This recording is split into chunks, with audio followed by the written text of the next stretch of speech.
ई classes में उत्तर प्रदेश के समस्त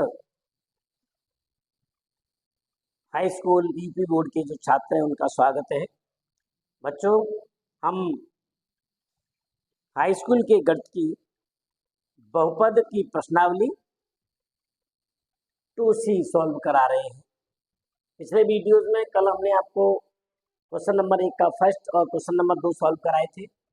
आज हम आपको क्वेश्चन नंबर 4 बता रहे हैं। कुछ क्वेश्चन आप भी करिए और अगर आपसे नहीं आते हैं तो कमेंट्स करके हमें पूछिए। अब मैं आपको क्वेश्चन नंबर 4 बता रहा हूँ, तो ध्यान से देखिए। क्वेश्चन नंबर 4, क्वेश्चन नंबर 4 है, अपने गणित में देखें सारे बच्चे, देखिए क्वेश्चन नंबर 4 लिखा हुआ है एक्स क्यू, यदि बहुपद x cube plus 9x square plus 20x plus 12 हो तो इसके शून्यकों को ज्ञात करिए। यानी एक बहुपद दिया हुआ है हमारा त्रिघात का, इसके शून्य ज्ञात करने। तो हम मान लेंगे, इस तरह से मान लेंगे, माना p x is equal to, इस बहुपद को मान लीजिए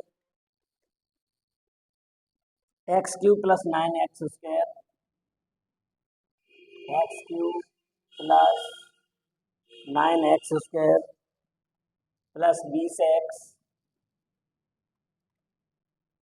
20x प्लस 12।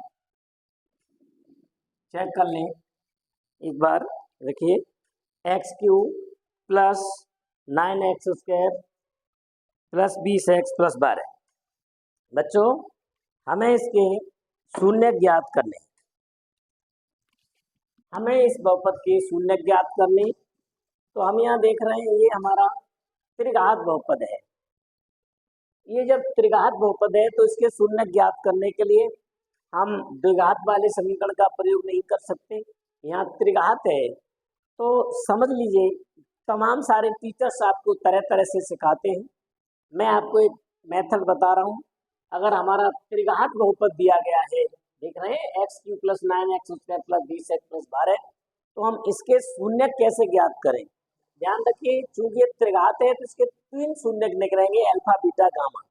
तो हम उन तीनों शून्यकों को कैसे ज्ञात करेंगे ये समझिए। बच्चों, यहाँ पर मैंने दिए हुए बहुपद को px मान लिया है। अब हम क्या करेंगे, इस बहुपद में अपनी तरफ से x की कोई वैल्यू पुट करेंगे। यानी वैल्यू पुट करने के अलग का भी हिसाब होता है कि जैसे इस 12 के अगर हम खंड करें तो 12 के खंड हमारे हो सकते हैं प्लस माइनस 1, यानी जिससे कटेगी plus minus 2 plus minus 3 plus minus 4 और प्लस माइनस 6 और प्लस माइनस 12। इसका मतलब ये है कि ये जो हमारा बहुपद है इसमें या तो x प्लस 1 रखने से ये शून्य हो जाएगा। अगर इसमें x प्लस x का मान 1 रखें तो ये शून्य हो सकता है, माइनस से हो सकता है, प्लस 2 से हो सकता है, 3 से हो सकता है, 4 से हो सकता है, 6 से हो सकता है, 12 से हो सकता है। यानी इन संख्याओं में से कोई भी हम मान इसमें रखें, लेकिन ये पता नहीं किससे शून्य हो जाएगा। यानी 1 रखने से हो सकता है, 2 रखने से, ऋण 2 रखने से, 3 से, ऋण 3 से, किसी से भी हो जाएगा। इसके लिए जो लास्ट वाली संख्या है इसके ऐसे फैक्टर्स लिखते हैं जिससे ये संख्या कट जाए। तो ये 1 से कटेगी, -1, 2 + 2 किसी से भी कटेगी। तो इसके लिए हम इसमें से कोई भी संख्या चुन लेते हैं। तो इसके लिए हमें बार बार इसमें रख के देखना पड़ता है। तो जैसे मान लीजिए मैं इसमें x इक्वल टू मान लीजिए 1 रखता हूँ, x इक्वल टू -1 रखता हूँ, तो ये आपका रफ का काम है। इसके लिए हम देखिए पहले क्या करेंगे बच्चों, जैसे हमारी ये रफली वर्क करते हैं। मान लीजिए मैंने इसमें x इक्वल टू 1 रखा इस समीकरण में, तो पहले रफ पर रख के देखते हैं। रफ कार्य कर रहा हूँ एक तरह से, ये हमारा रफ कार्य है जिसे हम अलग करके देखेंगे। जैसे इसमें मैंने x इक्वल टू 1 रखा तो ये हो जाएगा 1 का क्यूब प्लस 9 गुणित 1 का स्क्वायर प्लस 20 गुणित 1 प्लस 12। तो ये कितना होगा, 1 प्लस 9 प्लस 20 प्लस 12। तो ये हमारा 12 20 32 और 9 44 1 45 1 और 10 10 और 20 30 यानी 42 हो गया। तो यानी हमारा ये शून्य नहीं हुआ, होना चाहिए शून्य। अब हम क्या करेंगे, इसमें -1 रख के देख लीजिए, इससे हमारा नहीं हुआ। अब इसमें -1 रखते हैं तो ये हो जाएगा -1 का क्यूब प्लस 9 गुणित -1 का स्क्वायर प्लस 20 गुणित -1 प्लस 12, तो ये हो गया -1 प्लस 9 -20 प्लस 12, 12 9 21 और 20 और 21, यानी माइनस के 21 और प्लस के 21, ये हमारा 0 हो गया। यानी हमने कंफर्म कर लिया कि इस बहुपद में यदि हमने x बराबर ऋण 1 रखा, इसमें अगर x बराबर ऋण 1 रखा तो इसकी वैल्यू हमारी शून्य आ गई है। तो इसको हमें ढूंढना पड़ेगा बार बार, 1 रखो ऋण 1 रखो, 2 रखो ऋण 2 रखो, 3 रखो ऋण 3 रखो, 4 ऋण 4, जिससे भी आ जाए। तो सबसे पहले हमें वह संख्या ढूंढनी है जिससे ये शून्य हो जाए। तो हमने ढूंढ लिया है कि x = 1 रखने से, इसको मैं आप मिटाई देता हूँ, ये रफ्तार है। मैंने कंफर्म कर लिया है कि इस बहुपद में x = -1 रखने से इस px का मान शून्य हो रहा है। तो जरा रख के दिखा दीजिए, अब जिससे हो रहा है उसी को रख दीजिए। यहाँ लिख देंगे x = -1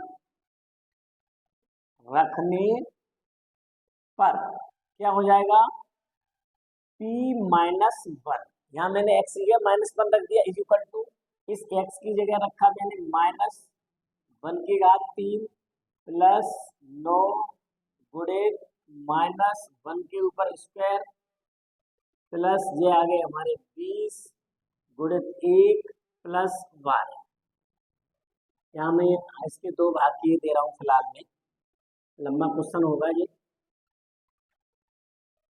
तो अब इसको हम देखें आगे कितना हो गया, ये हो गया, इसका घर करेंगे तो ये -1 हो जाएगा, ये हो जाएगा प्लस 9 गुणित 1 ऋण 1 का वर्ग 1 हो गया। और यहाँ हमने देखो गलती कर दी है, यहाँ -1 रखना चाहिए प्लस 12, इसका गुणा करेंगे ऋण 1 का 20 में करेंगे तो ये ऋण के 20 हो गए और प्लस के 12। अब इसको सरल करिए तो 9 और 12 ये हमारे 21 प्लस के हो गए और माइनस और 20 माइनस 21 हो गए और ये हमारा शून्य आ गया। हमने देखा कि इस त्रिघात बहुपद में x = -1 रखने से इस बहुपद का मान शून्य हो गया है। तो बच्चों एक गुणनखंड प्रमेय होती है, यदि किसी बहुपद में x = -1 रखे तो उसका x + 1 एक गुणनखंड होता है।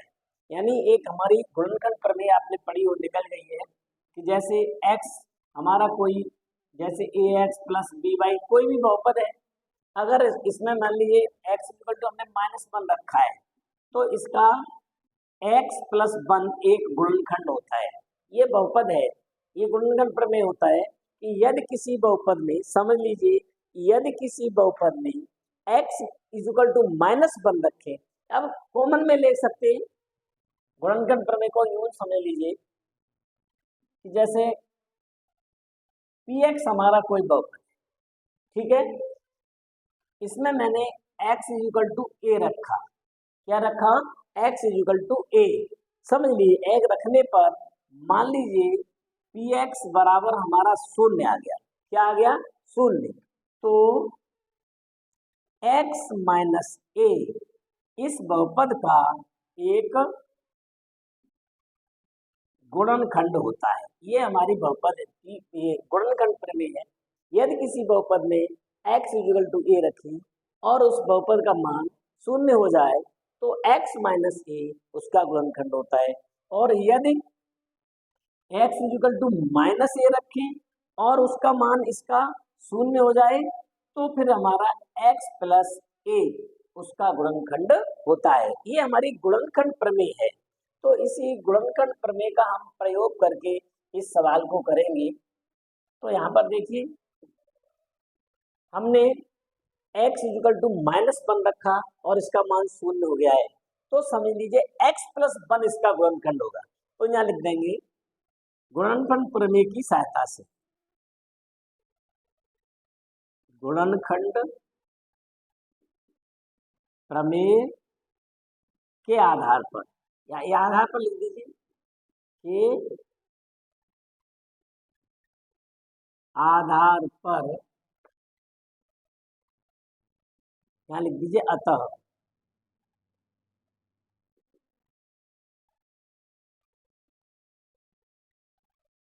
अतः गुणनखंड प्रमेय के आधार पर x+1 px का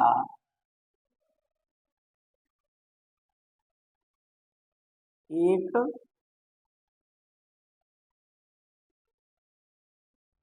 गुणनखंड होगा। ठीक है, x = -1 रखा है, तो x+1 इस px का, यानी इस बहुपद का एक गुणनखंड होगा। इसलिए अतः, अब देखिए, अब हम क्या लिख सकते हैं, अतः x³ + 9x² + 20x + 12, यहाँ आता है कि लिख सकते हैं। अब माने, अब हम इसके गुणनखंड कर रहे हैं, क्योंकि ये इसका एक गुणनखंड है, तो इसके अंदर हम इस गुणनखंड को सेट कराएंगे। देखिए कैसे कराते हैं, इसको समझ लीजिए। इस बहुपद में x+1 हम सेट कराएंगे, तो कैसे कराएंगे ये तरीका समझ लीजिए। ये x³ है हमारा, इसके हम गुणनखंड करना चाह रहे हैं, x³ है, इसकी एक घात कम करके लिखते हैं, तो मैंने यहाँ लिख दिया x², इसकी घात को एक कम किया, और इसके साथ में ये वाला जो गुणनखंड आया था, हमने यहाँ अपने आप इसको लिख दिया। अच्छी तरह से समझ लीजिए बच्चों, ये चीज अगर आपकी समझ में आ गई तो किसी भी त्रिघात बहुपद के गुणनखंड कर सकते हैं।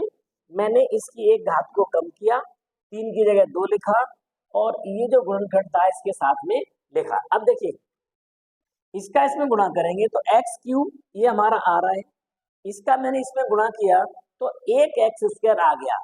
हमें कितने चाहिए, 9x²। कितने चाहिए, 9x², जिसमें से एक हमारा आ चुका है, तो मैं कितने और जोड़ दूं भाई, मुझे 9 चाहिए, 9 चाहिए, एक यहाँ से हमारा आ गया, इसका मतलब यहाँ पर मुझे 8x² और जोड़ने पड़ेंगे, क्योंकि मुझे चाहिए 9। यहाँ से गुणा करता हूं तो x³ आ गया, प्लस 1x² मेरा आ रहा है गुणा करने पर, एक यहाँ से प्राप्त हो रहा है मुझे। यहाँ से देखिए कैसे, यूं समझ लीजिए, ये आपकी समझ में बात नहीं आ रही होगी। जैसे इसका इसमें गुणा किया तो एक तो x³ आ गया, और गुणा करने पर 1x² हमारा ये आ रहा है, मुझे चाहिए 9, तो मैंने क्या किया, इसमें 8 और जोड़ दिए, तो ये दोनों मिलाकर के हमारे कितने हो गए, 9x² हो गए, वो हमारे आने चाहिए, यानी 9 आने चाहिए। एक गुणा करके आ गया, 8 मैंने और जोड़ दिए, तो मेरे 9x² हो गए। इस तरह से हमारे सवाल पर कोई भी फर्क नहीं पड़ा। तो बच्चों, इसी का हिसाब लगाना आपसे आना चाहिए। अगर आपसे कोई प्रॉब्लम आती है तो फिर पूछ ला।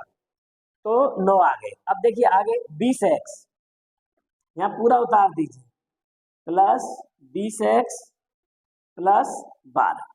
अब फिर देखिए बराबर, अब मैं इस चीज को फिर लिख रहा हूं, x² x+1 प्लस, अब देखिए फिर वही काम करेंगे, इसकी एक घात को कम करेंगे, ये जो 2 घात है इसे हम एक घात कर देंगे, और यहाँ लिख देंगे 8x, और ये वाला गुणनखंड इसके साथ में प्लस फिर लिख देंगे। अब यहाँ से भी देखिए, इसका इसमें मैंने गुणा किया तो 8x² प्लस आ गया 8x। अब मुझे कितने x चाहिए, देखो, अब मुझे कितने चाहिए, 8x² तो मेरा आ गया, प्लस मुझे 20x चाहिए, और मेरे आ रहे हैं 8x। तो समझ लीजिए मुझे अपनी तरफ से कितने और जोड़ने पड़ेंगे, 12x। अगर मैं 12x और अपनी तरफ से जोड़ दूं तो 12x और 8x मेरे 20x हो जाएंगे। समझ गए ना, 8x मेरा आ चुका है गुणा करके, 20 मेरे को चाहिए, तो मैंने धन के 12x और जोड़ दिए, तो 8 और 12 20 हो जाएंगे, और मेरे सवाल तक कोई फर्क नहीं पड़ेगा। लिहाजा मैं कितने और जोड़ दूंगा, +12x, और आगे की संख्या फिर, यानी इसके अंदर मैं x प्लस 1 को सेट कर रहा हूँ, गुणांक बनाने की कोशिश कर रहा हूँ। फिर देखिए बराबर x square x plus 1 plus 8x x plus 1 plus, अब फिर वही काम करें, यहाँ से x की एक घात कम यानी x खत्म, एक x खत्म करना है तो यहाँ हमारा रह जाएगा 12 और यहाँ लिख दिया मैंने x प्लस 1।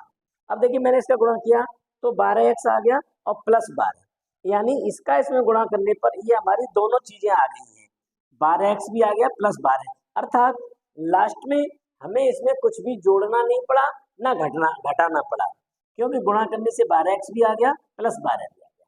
तो बच्चों इस तरह से यहाँ आपने देखा कि हर एक पद में, ये जो हमारे पद थे हर एक में x प्लस 1 गुणांक हमारा बन गया है। अगर आपकी समझ में इतनी बात आ गई है तो बड़े आराम से क्वेश्चन हो सकता है। तो यहाँ अगर नहीं समझ में आए तो कमेंट्स करके पूछ सकते हैं, कमेंट्स करके। ये बहुत ही इम्पोर्टेंट मेथड है किसी त्रिघात बहुपद के गुणनखंड करने का। अब देखिए बराबर क्या करेंगे, इसमें से हमारा, अब देखिए ये हमारा एक पद, ये एक पद, ये हमारे 3 पद हैं और तीनों पदों में से ये हमारा x प्लस 1 कॉमन आ रहा है। क्या आ रहा है? कॉमन। तो अब हम क्या करेंगे, इसको कॉमन निकालते हैं, यानी मैंने x प्लस 1 कॉमन लिया तो मेरा यहाँ से देखिए क्या बचा, यहाँ बड़ा कोष्ठक लगा लेंगे तो ज़्यादा अच्छा रहेगा। ये एक्स स्क्वायर बचा, यहाँ से 8x बचा और प्लस 12, यहाँ बड़ा कोष्ठक इसलिए लगा लिया है कि आगे मुझे छोटे कोष्ठकों की इसके भीतर जरूरत पड़ेगी। तो देखिए मैंने x प्लस 1 कॉमन लगा तो यहाँ से एक्स स्क्वायर, यहाँ से 8x, यहाँ से 12। अब क्या करेंगे, देखिए बच्चों अब समझ लीजिए, ये अब हमारा द्विघात बहुपद का पद बन चुका है। ये हमारा त्रिघात का बहुपद था और ये हमारा अब द्विघात का, दो घात है, ये हमारा द्विघात का बहुपद का गुण बन चुका है फैक्टर। अब हम इसके, मैंने जैसे कि बताए थे, त्रिपद सिद्धांत से गुणनखंड करना, या कहते हैं मध्य पद को बांट करके गुणनखंड करना।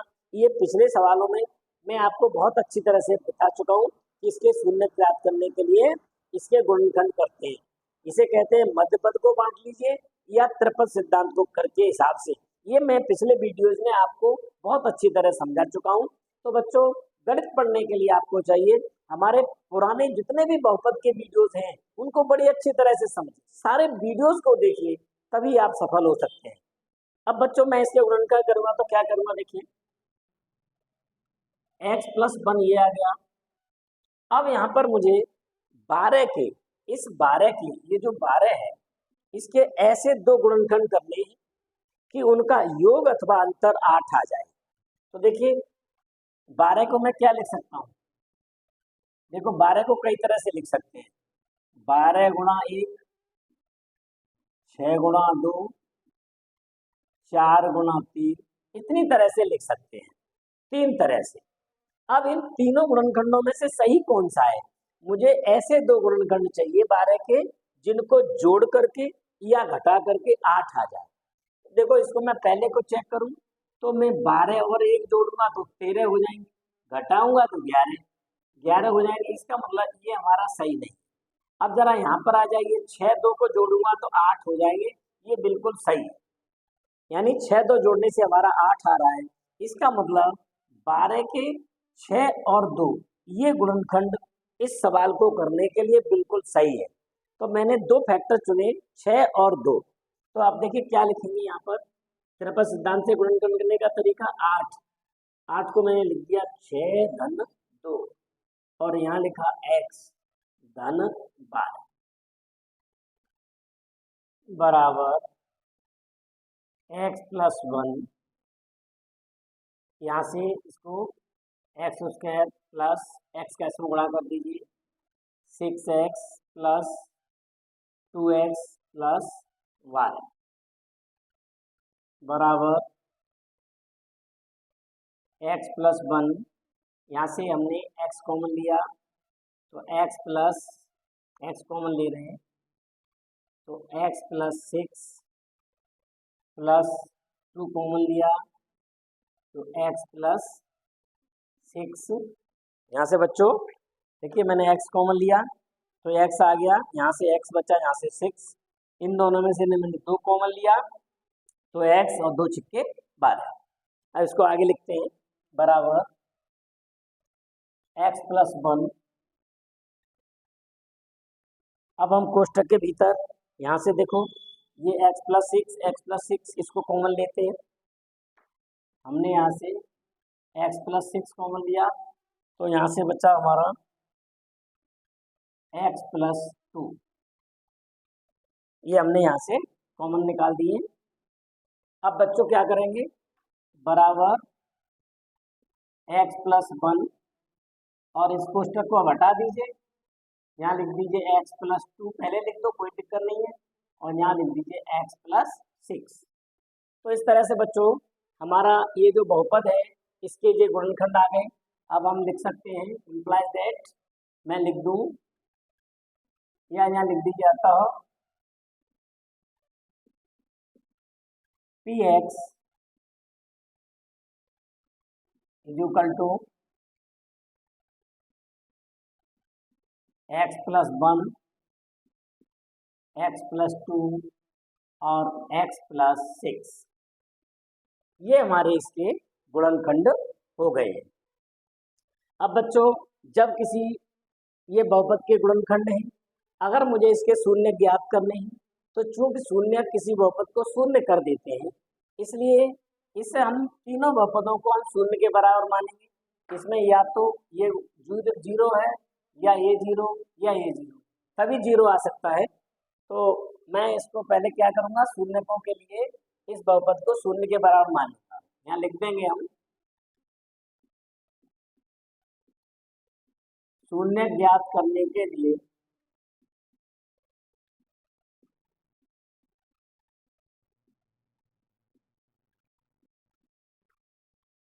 बहुपद को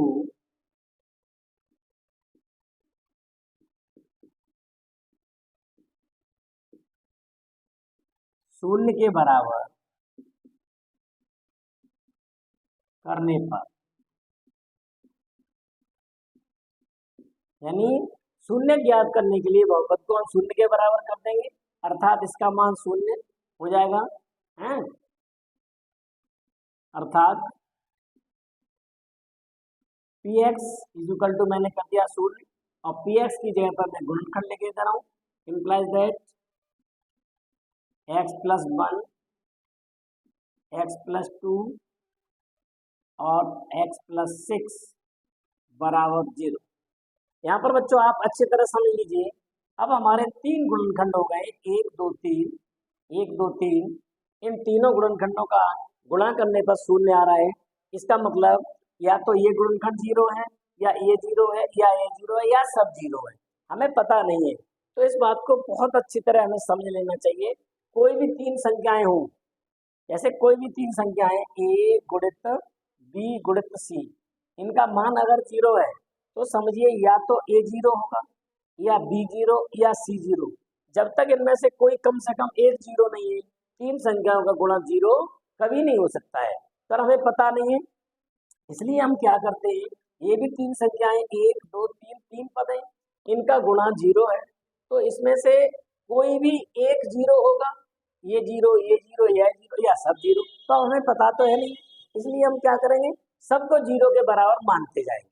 अब लिखेंगे यदि, यदि मान लीजिए x प्लस 1 बराबर 0, तो देखिए अब यहाँ से क्या करेंगे, 1 का पक्षांतर कर देंगे, ये कोष्टक मत लिखिए, यहाँ पर 1 का पक्षांतर करेंगे तो हमारा x इक्वल टू -1, अगर ये 0 है तो यदि x प्लस 2 बराबर 0 होगा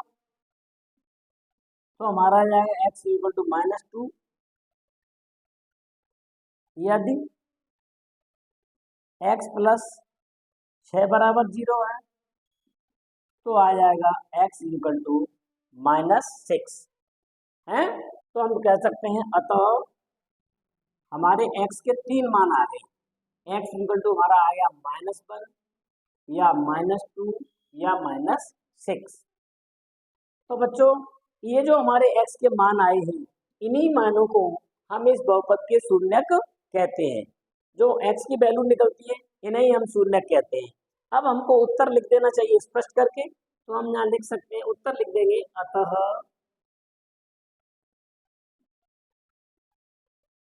दिए गए बहुपद के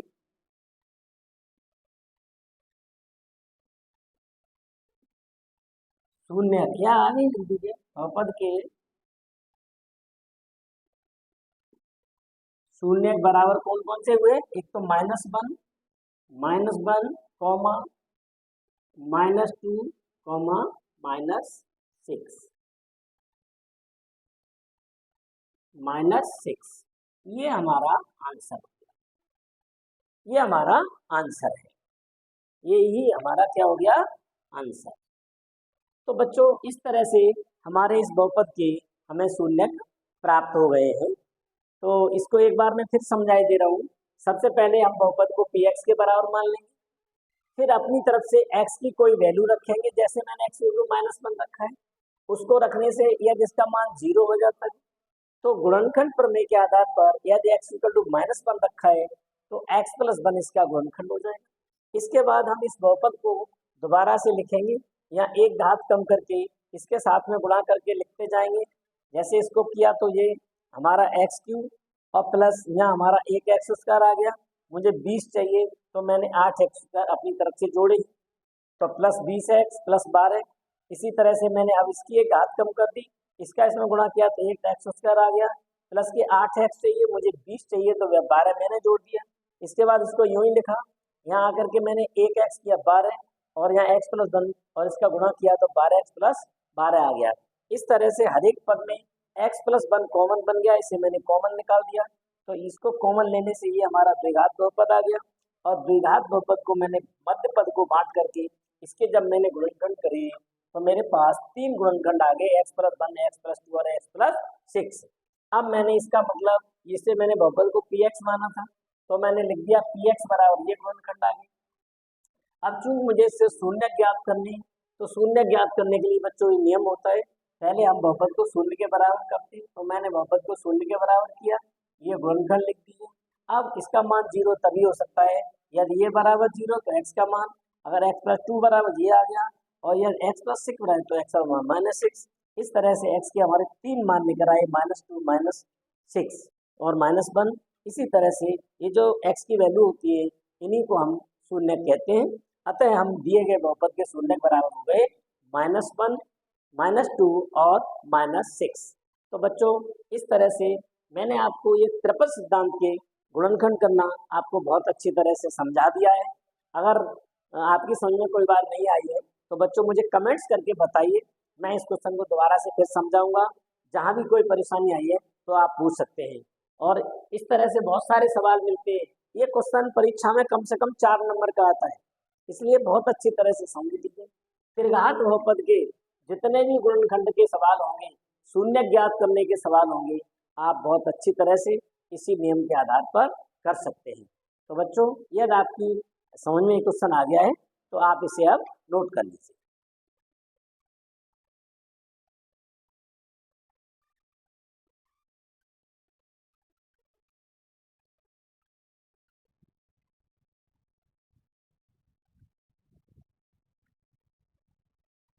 इसके बाद बच्चों अब हम आपको प्रश्नावली 2C का क्वेश्चन नंबर 6 बता रहे हैं।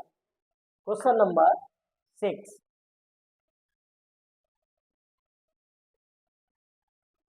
क्वेश्चन नंबर 6 देखिए,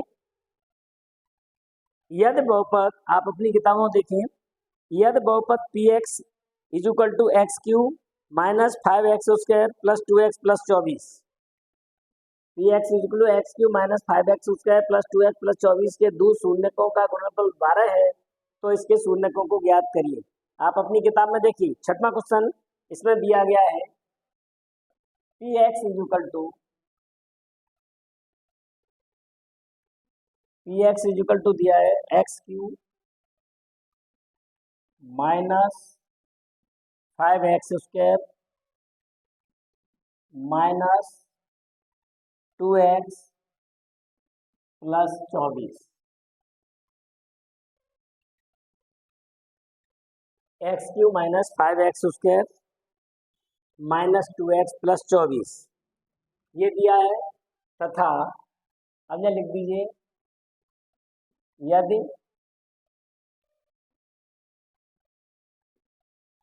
इस बहुपद के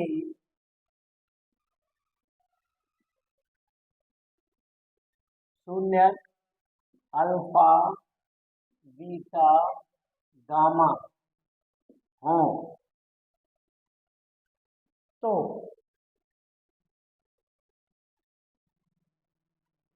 प्रश्नानुसार alpha into beta equal to दिया गया है 12, alpha into beta equal to 12 दिया है।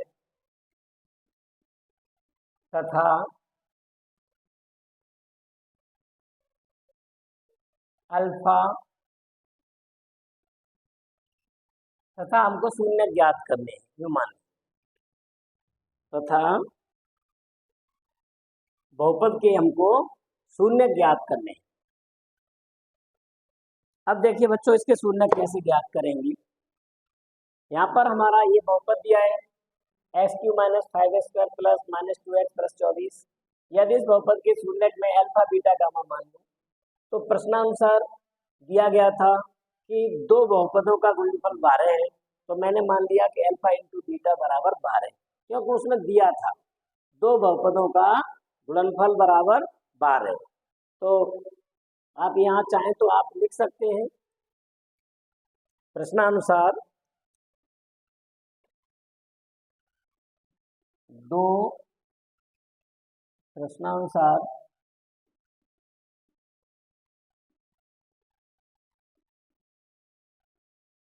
दो शून्यकों का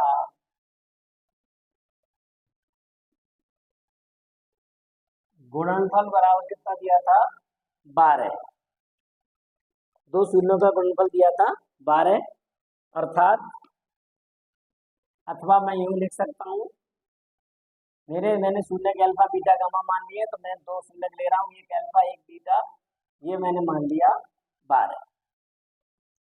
ठीक है, अब देखिए क्या करेंगे हम, ये हमारा जो बहुपद दिया है इसकी हम ax² bx प्लस c से तुलना करते हैं। हम क्या लिखेंगे,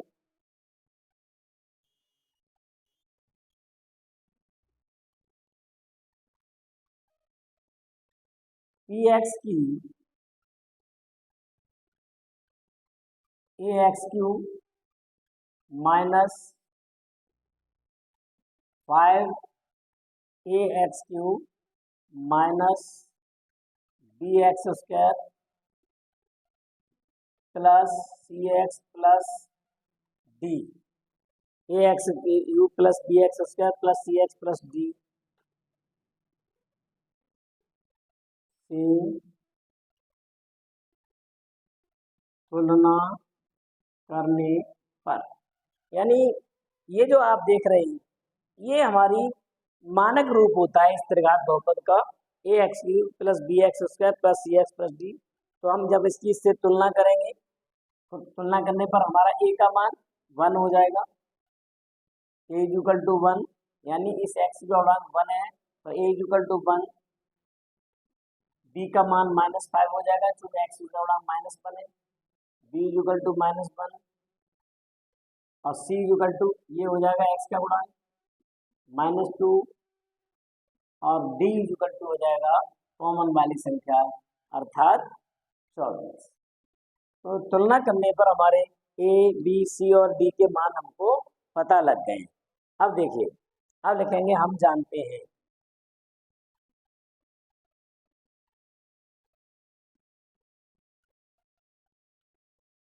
कि शून्यकों का गुणनफल यानी alpha into beta into gamma equal to होता है माइनस डी अपॉन ए,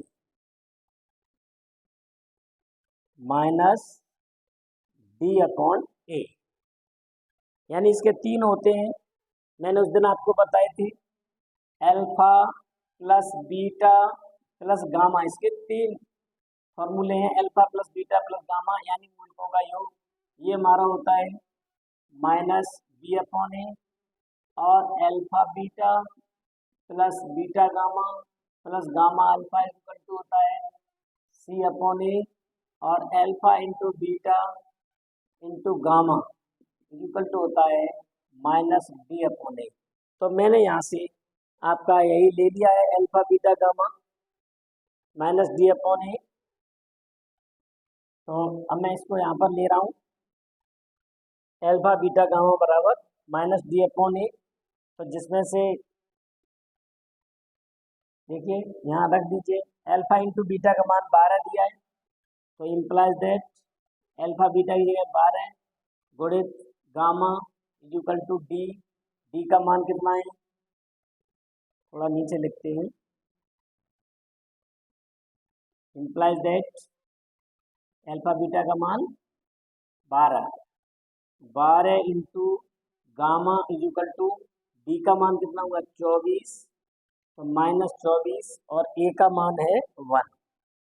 ठीक है, तो यहाँ से हमारा गामा इक्वल टू हो गया माइनस 24 बट्टा 1 गुणा 12। इसको मैं काट दूंगा तो आ जाएगा माइनस के 2। इसको आप काट सकते हैं। Implies that gamma equal to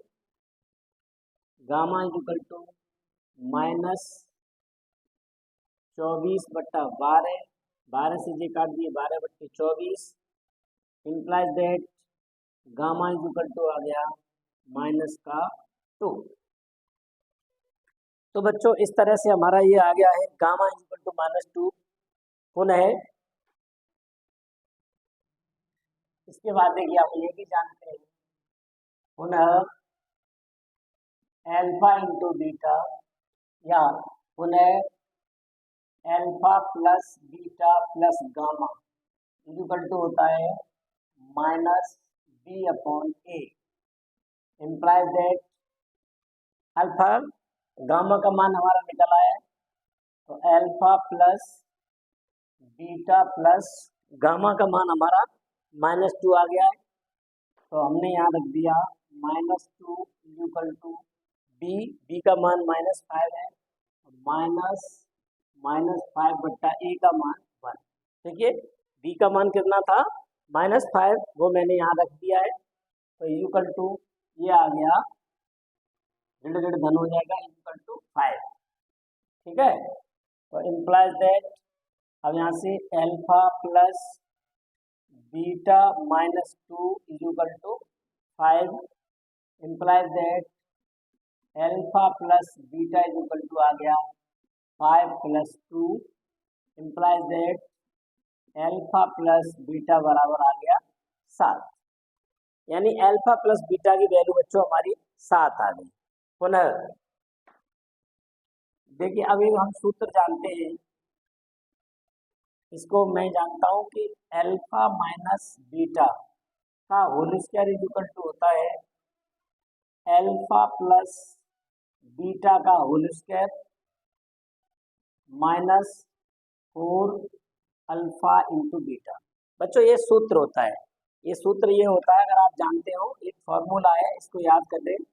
A minus b का होल स्क्वायर इक्वल टू होता है ए प्लस बी का होल स्क्वायर -4ab। तो बच्चों मैंने इसी सूत्र का इसमें प्रयोग किया है।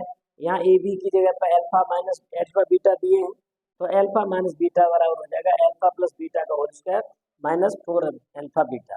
ये सूत्र आपके पास होगा, नहीं है तो आप नोट कर लीजिए, ए माइनस बी का whole square equal to a plus b का होल स्क्वायर -4ab। इस फॉर्मूला का मैंने इसमें प्रयोग किया है। यहाँ ए बी की जगह पे अल्फा बीटा है। तो बच्चों अब यहाँ पर देखिए, implies that alpha minus beta का whole square equal to alpha plus beta का मान कितना आ गया 7 -4 इंटू अल्फा बीटा हमारा ये था ही, अल्फा बीटा का मान 12 है, तो मैंने यहाँ पर रख दिया 12 बराबर जो हो जाएगा 7 सत्ते 49 माइनस के 48। Implies that alpha minus beta का स्क्वायर इक्वल टू आ गया 49 नीचे गया 1, यानी इसका मान हो गया 1, और इम्प्लाइज दैट इसका वर्गमूल निकाल दीजिए, तो alpha minus beta is equal to 1, यानी इसका वर्गमूल लिया तो ये हो गया, और 1 का वर्ग तो 1 होता ही है, यानी इसका वर्गमूल लिया तो ये, और इसका वर्गमूल ये हो गया। अब देखिए इसको मैं समीकरण नंबर फर्स्ट डाल दूँ और इसको मैं समीकरण नंबर सेकंड डाल दूँ। अब मैं करता हूँ समीकरण फर्स्ट सेकंड, यानी समीकरण फर्स्ट और सेकंड को मैं विलोपन विधि से जोड़ता हूँ। तो मैं लिखूंगा समीकरण फर्स्ट व सेकंड को जोड़ने पर, देखो इनको जोड़ेंगे तो क्या हो जाएगा, अल्फा प्लस बीटा बराबर 7 और alpha minus beta equal to 1, इनका जोड़ा तो ये हमारे कट गए और ये आ गया 2 अल्फा इक्वल टू 8 और अल्फा इक्वल टू आ गया 8/2, तो अल्फा इक्वल टू आ गया 4, तो हमारा अल्फा का मान कितना आ गया 4, ये अल्फा का मान कितना आ गया बच्चों 4। अब मैं इसको देखो यहाँ पर करे दे रहा हूँ, आप भी कर लेना, जगह थोड़ी कम है। तो अब अल्फा का मान उठा करके मैं समीकरण फर्स्ट में रखता हूँ, यहाँ लिख रहा हूँ मेरा अल्फा का मान समीकरण फर्स्ट में रखने पर, इसमें रखेंगे तो क्या हो जाएगा, अल्फा का मान यहाँ 4 रख दें तो क्या हो जाएगा 4 plus beta is equal to 7, implies that beta is equal to 7 minus 4, और ये आ गया 3। तो देखो बच्चों हमारे अब सब मान आ गए हैं, यहाँ पर अल्फा का मान 4 आ गया, और यहाँ मान लिखिए चलिए implies that beta is equal to 3। अब हमारे सारे मान आ गए, देखो अल्फा इज इक्वल टू 4 आ गया, बीटा का मान 3 आ गया, और गामा का मान हमारा 2। तो हम यहाँ लिख सकते हैं अतः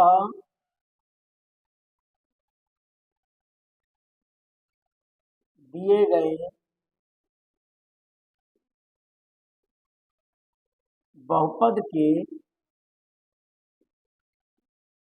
शून्य के बराबर अल्फा, अल्फा यानी 4 बीटा -2 और 3, इस तरह बच्चों जो हमारी वैल्यू थी, अल्फा की वैल्यू 4 और बीटा का मान 3 और ये गामा का मान 2, तो यही हमारे शून्य होते हैं। इस तरह से हमारे शून्य ज्ञात हो गए। अब जरा हम उत्तर देखते हैं, प्रश्नावली 2C क्वेश्चन नंबर 6।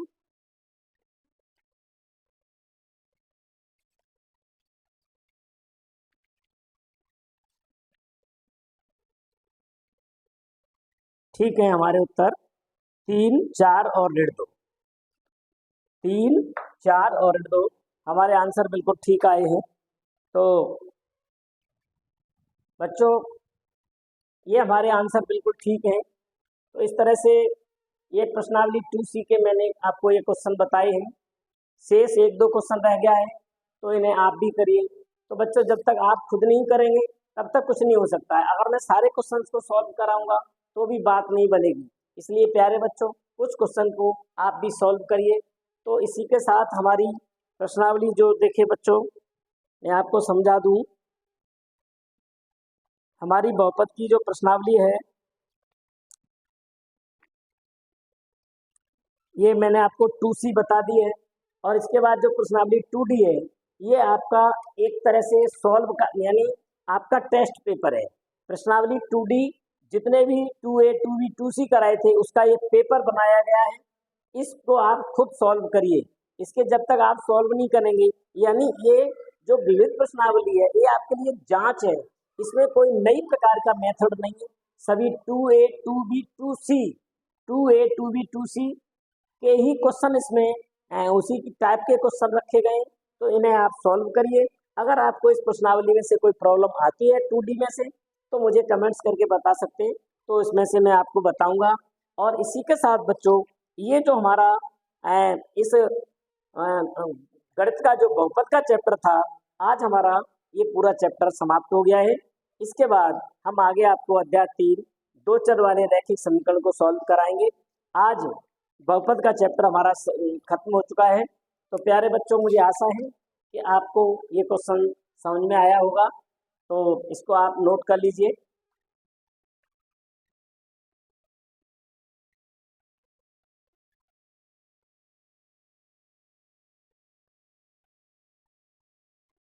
आशा है बच्चों आपको ये क्वेश्चन समझ में आया है।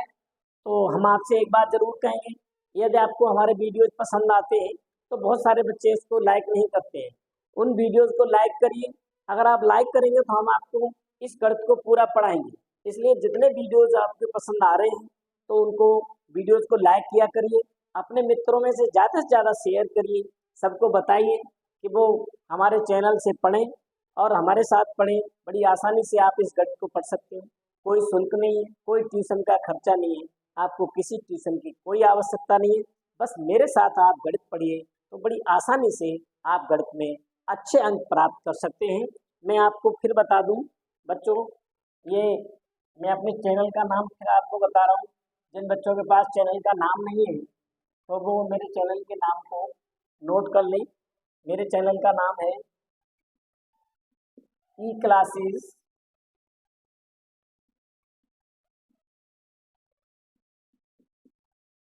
SK कुशवाहा।